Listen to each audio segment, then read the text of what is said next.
Arnoud probably needs very little introduction, has been an active member of the ISAP since the centre was first set up in 2016. He always attends our Spotlight seminars, despite the timing and being late at night for him. And in June last year, some of you will have attended his seminar on food safety and whole genome sequencing.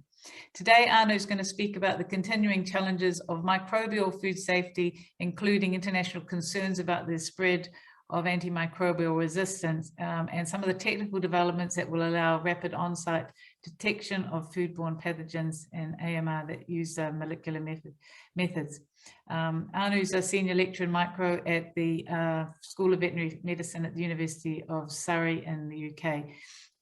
His work researches focus on zoonotic bacterial pathogens such as Campylobacter, Listeria, E. coli, and Salmonella. And while he first trained as an experimental scientist, he moved into the genomics bioinformatics space to use genome sequencing technologies to better understand bacterial virulence mechanisms and antimicrobial resistance. So thanks again, Arnoud, for giving up your time this evening. And I'll hand over to you now, and we'll have more questions afterwards. So thank you. Thanks, Vivian. My presentation is going to be very different from that from Andrew, and it shows that if you ask two people the same thing, they will come out with very different outcomes. So I just want to do a bit more light touch on what the food safety challenges and more opportunities are from the microbiology point of view. We are sort of moving into a post-COVID period. Now that's maybe different for New Zealand still, because you did a very different approach to it. But here in the UK, basically, pretty much every restriction is going to be removed by now. So it means that we actually return to some of the old challenges that we always had, but sort of like did not look at as much during the COVID period, because that was much more important. And so that also goes for microbial food safety. You know, the problems have not gone away, the ones that we're interested in. So we still have, you know, the ones, for instance, that are very relevant for the New Zealand economy, Listeria, Campylobacter, E. coli, especially the Shiga toxin positive E. coli, the STEC, Salmonellas, Chronobacter in milk products, and others. And there are a lot of good projects going on, funded by the Food Safety Center together with industry and academic partners that are looking at these different aspects. So there's a lot of good work already going on. So what I'm going to talk about is already partially being done, but there are some opportunities, I think, that could be taken further. One of the things that really has come out in the last 2 months, again, when they did a global analysis of the burden of antimicrobial resistance. Now, this is nothing new. Antimicrobial resistance is being one of the big challenges for us. But they did a systematic analysis, and they attributed that almost 5 million deaths worldwide were attributed to AMR in this 2019 analysis. And that it's sort of like the hidden pandemic, so the overlooked pandemic of antimicrobial resistance. And that is something that we really need to do something about, because it will not get better the way it's happening now. And we got to remember that it's not just antibiotic resistance, it's also resistance to disinfectants. And this is from a few years ago, where they looked at these alcohol-based hand sanitation products, and that they saw that more and more bacteria are actually developing resistance against these ones. Now, hand washing is one of the really important things in the food industry, but that means we also use an enormous amount of these kind of disinfectants. And that could mean that at some point the hand washing may not be sufficient anymore. And similarly, cleaning products that are used in factories, if resistance keeps on increasing on it, we will have a problem in how to clean machinery or other bits of equipment that we need for food production. So it is something that we really need to look into and actually be aware of. So not just detecting the different bacteria like the Listeria detection or E. coli, but also actually start looking for the antimicrobial resistance in those samples. But rather than looking at challenges, the management course always said, don't look at them as problems, look at them as opportunities. And one of these things is that technology develops very rapidly, and especially in the COVID era, a lot of things have been rapidly produced, like vaccines and so on. That when you would have asked me in the beginning of 2020 whether we would have a vaccine available later that year, I would have said absolutely impossible. But it happened. So things can happen if the need is there. If we think about foodborne pathogens, we could think about the way that we currently do the diagnostics. A lot of it still involves taking samples, doing the microbiology, growing bacteria. If necessary, then sequencing them for the genome sequencing that I've spoken about previously. But that's still a very slow process and also quite costly. So the question would be, can we learn from the experience with COVID-19, where we had these lateral flow tests that have been very successful, even though their sensitivity and specificity may have been a bit worrying, especially because you could, for instance, use things like Diet Coke to get positive results when you needed one. But can we do this kind of things on site? Now, people may have heard of the nanopore sequencing, things like the Minion sequencer, where you can do really genome sequencing on site, but that is actually way too much information than you require. What you really want is a very quick and very rapid test and cheap test. So not just sensitivity and specificity have to be okay, but also the cost is important, which for nanopore sequencing is still very high. The throughput will be very important, and the reliability of the test. And I don't think any of these nanopore sequencing actually manages all these different items. So one of the opportunities would be with things like LAMP, which is a PCR type amplification that doesn't require different temperatures and lots of cycles, but it actually does it at a single temperature.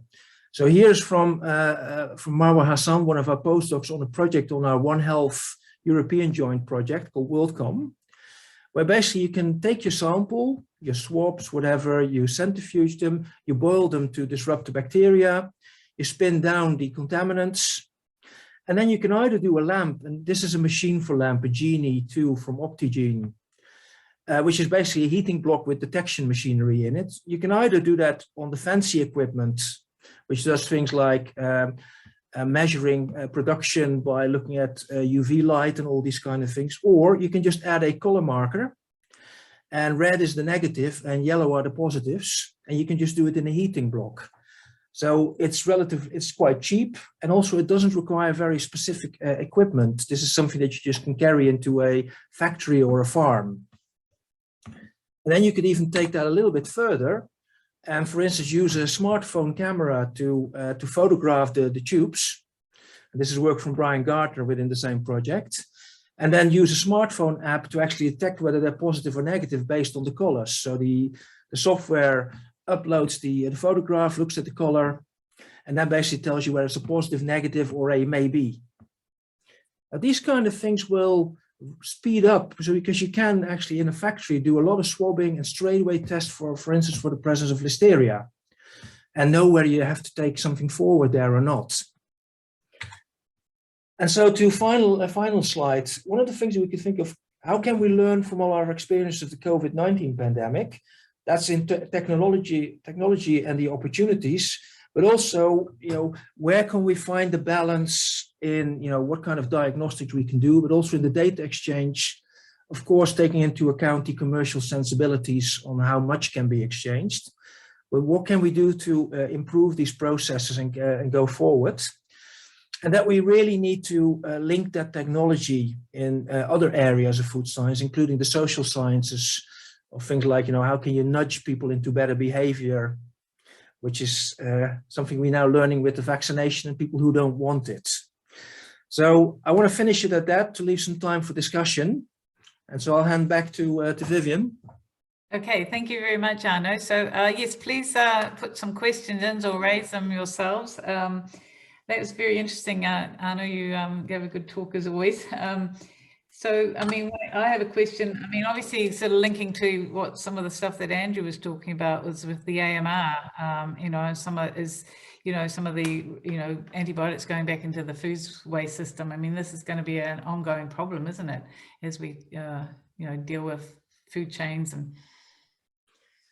It does, and one of the problems that we're having is that there is this idea that antimicrobial stewardship could stop the further spread of antibiotics, resistance, by not using it as much. Now in Europe that has been quite tight, the regulations. In America it's been more like you should really not use antibiotics. Bad boy if you do, but no punishment really associated with the use of it. The problem is that once you have it stable in populations of bacteria, you're not going to get rid of it anymore. So these kind of approaches, the longer we wait, the bigger the problem already is, and we won't get the problem any reduced in size. We can at most stop it from becoming even worse. So it does require really that a more general approach where different countries will have to work together. And so New Zealand can't do that in isolation, but you may get at some point that you have to prove that there are, not just that there are not any dangerous bacteria in there, but also that if there are some bacteria like Campylobacter on your export product or Chronobacter, that they don't have AMR. And so it could actually lead to export problems, for instance. Exactly. So, I mean, have you been involved in the WHO? They've developed a food strategy, international quality, global strategy for food safety. I think it's covered in that. It was sort of convened at the end of 2021. No, I've not been involved in that personally. But it is something that is of interest. Okay. I do have a question from Philip at Oceana. He says, how commercializes the LAMP technology and what is the range of microorganisms, what range of microorganisms are currently able to be screened for? The LAMP technology itself is easy, it's already commercialized, and there are tests available. The quality of those tests sometimes differs. For the number of bacteria and microorganisms that are available, actually a lot of them can be easily developed. And so the genomics that I've been talking about previously can be used to develop the LAMP technology later on. So for AMR, there are quite a few lamps around that people could take from publications and basically just use. And there are some companies that sell LAMP tests as well. So the nice thing about it that unlike PCR, where you have a lot of problems with the machinery that you need to do, and it's not portable, and there's a lot of risk of contamination, that LAMP actually is very quick. Quite often you can see it already after 10 or 20 minutes, whether it's positive or not. And it doesn't require a different temperature. So a simple heating block can actually suffice. So it has a lot of advantages compared to the normal PCR. Okay. Oh, thank you. I hope that answers your question, Phil. Helen Wither wants to know: have you any thoughts on these on-site test methods, how they could be used for regulatory testing in terms of accreditation? Well, that actually, I'm coming in from the technology point of view. Once these tests have been established, and there's a good system in place for how sensitive they are, and an SOP is in place on how the materials will have to be treated. In principle, that should be no problem for accreditation, any different from PCRs or microbiology. But the problem lies in getting that SOP, the standard operating procedure, in place, especially if it comes to different type of samples that you will get. Because if you're swabbing in a factory, that will have some very distinct challenges compared to other types of samples that you may get, like swabbing meat. Yeah, of course. Yeah. So, but regulatory people can answer that one better. The government people can answer that one better. Yeah, exactly. Does anyone have some more questions for Andrew around his presentation? I mean, these presentations will be, the slides will be available. The only thing, the slides with the pictures from the LAMP, the drawings and everything, they're still from ongoing projects, so they won't be in the slides that are uploaded, but I'll try to find something similar to show. Okay. Thank you, that's great. Any further questions? One other question I had, I was sort of reading stuff, they're saying that, during the COVID, that one of the big risks has been home delivery. I don't know if either of you ever comment on that, because there's been much more home delivery of food, and this is actually increasing food safety risk. I haven't used the home delivery that much, except for when I had, a flu rather than a COVID, and I didn't want to leave the house because I was coughing a lot. Yeah. I think it is probably mostly it seems to be okay, at least in the UK. I don't see that much of a problem. Because people have been very careful, leaving things at the front door, keeping distance and so on. And so it's more the lack of refrigeration that may be an issue. But they seem to have that pretty well under control. I haven't read anything about, an increase in problems with food safety in the UK, at least. Yeah, and a lot of people are moving. This was a US article. Yeah, probably different there. So, yeah, so any other questions? I don't think I have any. I mean, it's quite horrendous, and you look at the waste and using waste. So I guess you could say that COVID has put sort of more strain on delivery of food. So there's been increased use of needing to get rid of food because it's wasted, which sort of links back to some of what Andrew was talking about and the need to deal with the waste. I think especially packaging has been a lot worse. The amount of packaging that's being used, including plastic bags and all these kind of things during deliveries, rather than when people go to the shop themselves and they bring their own bags. So I think there's a lot more waste production, and also potentially, food being thrown away. Because when you're in the supermarket, you can pick your own stuff with the use by date or the best before date. And that is a bit more difficult usually with the home deliveries. That's true, yeah. Okay, well, I think we're sort of running. No one else has got any more questions. Andrew, did you want to have any comments before we close? No, I'm certainly happy to answer any further questions via email if there are any come through. Oh, no, there's one more here. From Nicola, she says, Nikki King, these problems are so big, hundreds, thousands of chemicals and AMI genes we should all be worried about. How do we decide where to prioritize? What are those that pose the greatest risk, or interventions that target the widest range of bad guys? So how do we prioritize our actions? I don't know, either of you can answer that question. Well, we're going to go for the low-hanging fruit first. Yeah. Okay. I think it depends on.